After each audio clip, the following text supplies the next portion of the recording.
Hello dear Ronins, welcome to Ronin Hood. Today it will be the versus with Ikazuchi versus Shinobigatana. So here to start with the best shot of the Ikazuchi, Omote by Omote, seeing how many points. So there were not so many points with the Ikazuchi like you already know, because you have seen maybe the review of the Ikazuchi ninjato from Murasame. So the Ikazuchi is a straight blade with unokubi zukuri geometry, so it was the huge explanation of all the problem of cutting. So it's not, in my opinion, you will see on this versus, a real sword for practicing Bato-do, Bato-jutsu, because it asks too much power for transferring your mass, because there is not enough mass on this blade. And second, the blade is too light because of unokubi zukuri. And third, this is not a really long blade, so it creates less power than it usually do when you have like regular Nagasa on the Shinken. So it was just 5 points for Omote. I was really disappointed as a regular practicing moment. So now the Shinobigatana, and of course it's totally different. It was a regular good session of practicing Bato-do, Bato-jutsu with all the goals, almost all the goals were successful. I had more points that I usually do, and with Shinto Anue, Okaze Bushiden, this third one was really for me releasing my potential, and for me it was a serious moment of practice, because it takes so much time to prepare, to train for a couple of months, preparing all the aspects of all the cuts that I have to prepare, and in plus the economical aspect of the cost of Omote. So spending Omote for nothing, for not clean cut, for me doesn't have any meaning. So in this session, even I'm not great, I don't have a great appreciation of yarinohanzo weight balance distribution, weight distribution on their blade. It was a serious moment of practice, and so I was happy in matter of investment and results. So here it's kind of a bit new. I put you 10 minutes of the best moments of each sword, but together in the same timeline. And I think it's really interesting, it's really different. So it's go really fast, because I wanted to make it a bit faster for the review, as 16 minutes and not 45-50 minutes. So you will see the difference between the different goals, the different number of omote and points, and how it happens during the cut for each blade in almost the same timing. So it's really interesting how the two light blade change my integrity of my postures, asking me too much power, so I'm losing my balance sometimes on Ikazuchi. And the other one, even I'm not a great fan of that type of balance that I call C1. C1 is all in the tsuka, all the weight is in the tsuka, and getting 20 centimeters after the tsuba. It's kind of this, so you have to imagine this piece of metal on the C1 type of balance weight distribution that you have on yarinohanzo, but it doesn't matter. It's really rigid, like an inverse hammer, if I'm really delicate or sensitive on my way to feel the weight during the mass transfer, but I can practice all the cuts that I want.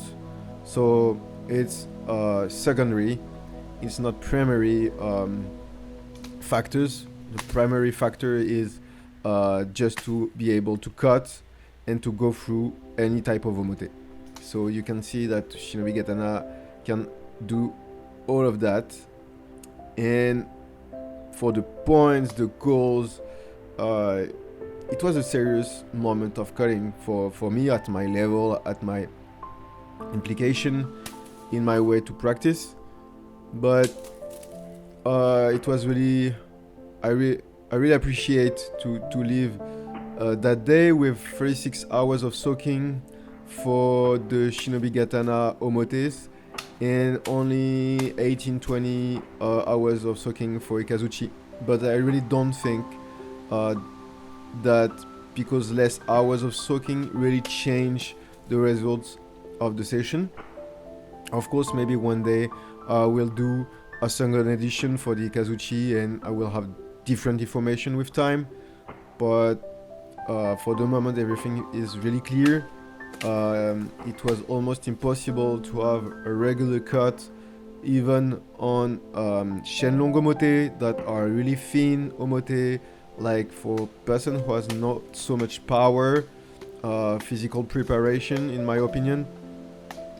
And it was getting through Mugendachi, like right now on the left. So I was surprised of this. So the problem was absolutely not the thickness of the blade on the Motokasane, because if it was the case, it would bend, and it didn't. So the problem was the mass, the weight on the point of cut. So I think it's a really interesting new versus new differences between two blades that are totally different, even it's the same topic around shinobi arts, ninjutsu or kenjutsu made for shinobi. But the difference is so huge that it's really obvious when I try to make kawasemi on the right and it's totally successful, and nothing works on the left. You have a real great picture here of what can be really interesting for a good choice of blade geometry for Batojutsu beginner, or wrong choice of blade geometry for practicing. So I always say that the tools are really important, and some people say that it's always the practitioner fault, but here it's really obvious. You have an extreme difference of potential between these two blades. Even, and this is funny, I really prefer the Ikazuchi weight distribution balance of the blade. But here, without mass, it gives a perfect example that you can have the best balanced weight distribution, but without mass, you won't make anything. And it is the same when you practice martial arts with empty hand, like karate, kickboxing, or whatever. Whatever martial arts without weapon, like kickboxing, Muay Thai. The mass is really important when you strike, and this is the same when you cut. Without mass, there is no impact when you hit or you strike, or when you cut or when you throw. So there is something that is between karate, shuriken jutsu, and kenjutsu, something that is really close. You need mass and you need balance, and of course a correct application of the practitioner. This is in my opinion, the golden triangle. Whatever art you practice, shuriken jutsu, kenjutsu, or karate do.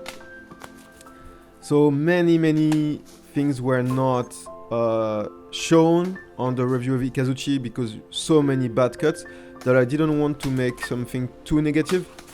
But here you have the complete picture with all the ugly cuts, and you can see how it is difficult for me to make Gyaku Kesa at this moment of the session. It is really difficult. I have like really great difficulties for all these Gyaku Kesa. So it is obvious that if the sword cannot make like a simple gyakukesa, all the things that will be more complex, like double cuts, kawasemi, or mizugaishi, won't be successful. It is totally obvious. So since the first omote during the session, I knew it would be so complicated as my first day of practicing Batodo Batojutsu. So it doesn't mean that everything was perfect on the right, but you can see there that no one of these 4 cuts on Nukiuchi or Ikazuchi was getting through the mat. So this is really, really, really obvious. And for Shinobigatana, like I said, for me the balance is not perfect, but it was a really good example that balance is not the primary factor for just practicing Batodo, because it make me more tired. So I had between 40 and 30 less percent of energy, 40% less energy than with the Shinto from Anwei or the Okaze because of the balance, but I just to focus more.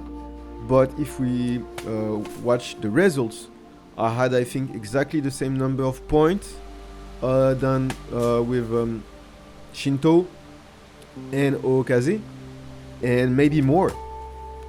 So because my practice evolved, hopefully with time, a little bit, and because the Shinken is tough, it get easily in like Mugendachi, not anytime any problem getting in Mugendachi for double cut or simple cut, Batodo, Niten, or Tamashigiri.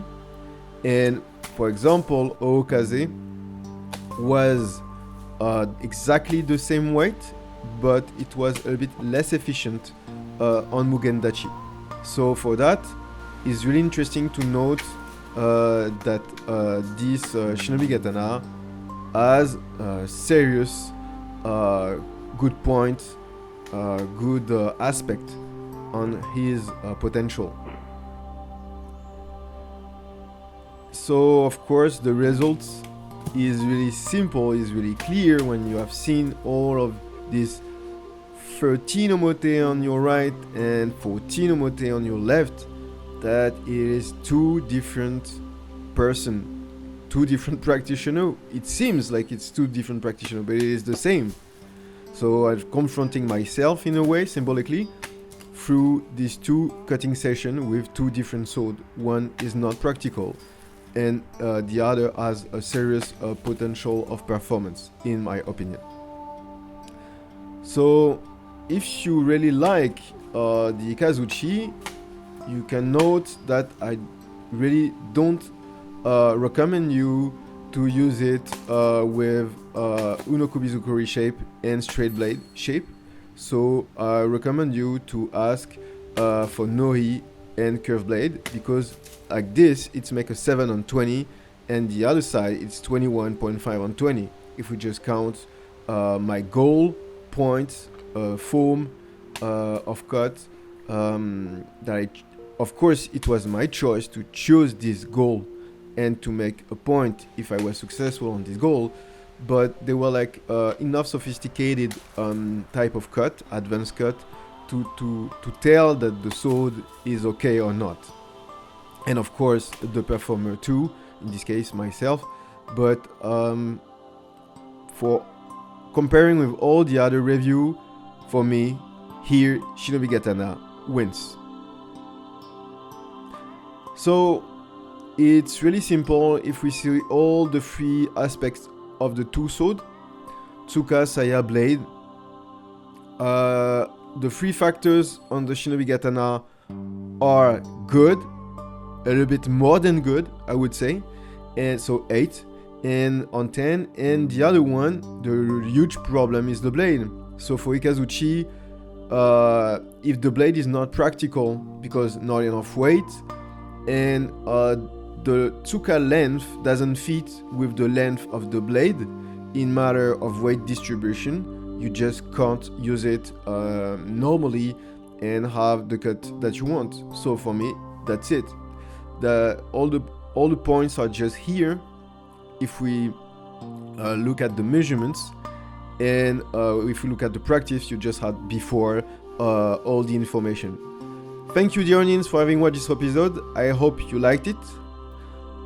Stay focused, mind peaceful, and body healthy, and see you soon in the next episode in Roninhood.